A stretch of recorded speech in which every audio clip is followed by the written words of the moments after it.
Channel misteri populer kembali lagi akan membahas satu buah misteri yang ada di Indonesia, yaitu mitologi mak lampir, si jelita yang menjadi buruk rupa karena memburu cinta. Nama mak lampir tentu saja tidak ada orang yang tidak kenal, apalagi orang yang hidup di era 80-an dan 90-an melalui sandiwara radio misteri Gunung Merapi. Cerita radio ini kemudian diadaptasi menjadi film di layar lebar di era 90-an dengan perempuan berambut api dan cambuk api.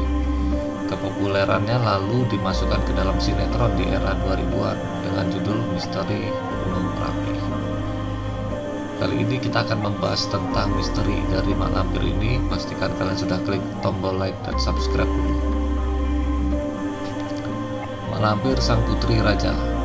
Konon ceritanya mak lampir merupakan seorang putri dari kerajaan kuno, yaitu Camba atau Cintan, sebuah kerajaan yang pernah menguasai daerah sekarang termasuk Vietnam Tengah dan Selatan, dan diperkirakan pada abad 7 Masehi hingga tahun 1832. Menurut beberapa cerita, nama mak lampir sebenarnya adalah Siti Lampir Maimunah.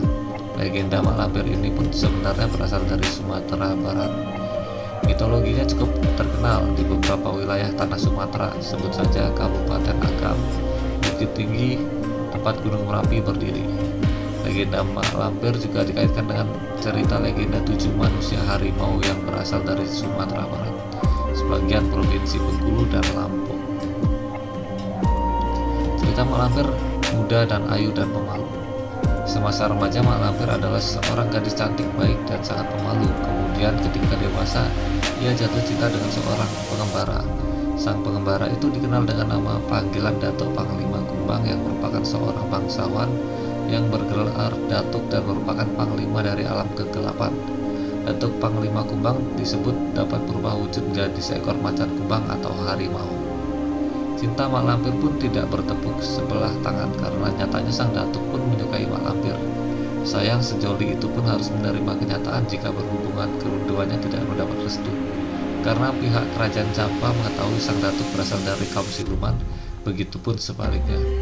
Sakit hati dengan kedua orang tuanya, mak lampir kemudian memutuskan untuk melarikan diri dan menyepi di kaki Gunung Merapi. Ia pun bertapa agar bisa masuk ke alam siluman dan menemukan pujaan hatinya. Sayang, upayanya belum berhasil.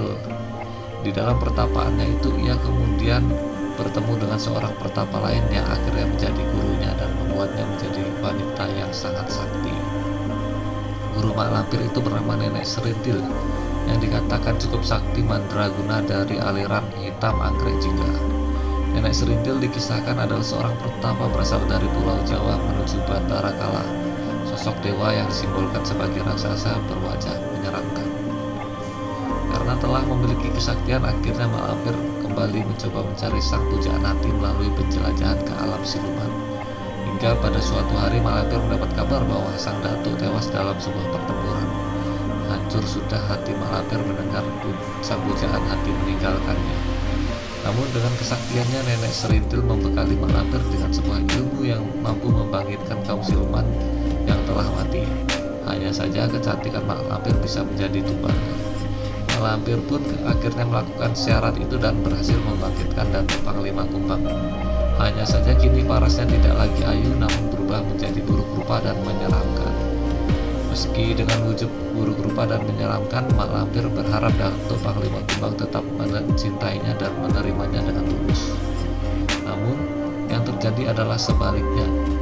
Pengorbanan yang dilakukan mak lampir bertepuk sebelah tangan. Sakit hati dengan perlakuan sang pujaan hati akhirnya memicu dendam tak berkesudahan dalam diri mak lampir, dan berjanji akan terus memerangi kaum siluman dan Datuk Panglima Kumbang. Untuk terus memerangi kaum siluman, mak lampir pun menggalang kekuatan jin penguasa Gunung Merapi di Jawa. Selain untuk menggalang kekuatan dengan bangsa jin, tujuan pindahnya mak lampir ke Pulau Jawa adalah untuk membuat ilmu yang dimilikinya menjadi semakin sempurna. Gunung Merapi di Pulau Jawa ia jadikan persemayaman dan mendirikan sebuah kerajaan gaib. Mitosnya, karena hal tersebut mak lampir bisa hidup menjadi ratusan tahun dan tidak bisa mati akan mengganggu umat manusia, terutama pasangan sejoli.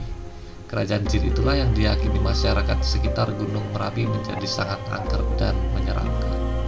Itulah salah satu kisah mak lampir, yaitu kisah misteri legendaris yang ada di Indonesia. Sekian video kali ini, pastikan kalian sudah klik like dan subscribe.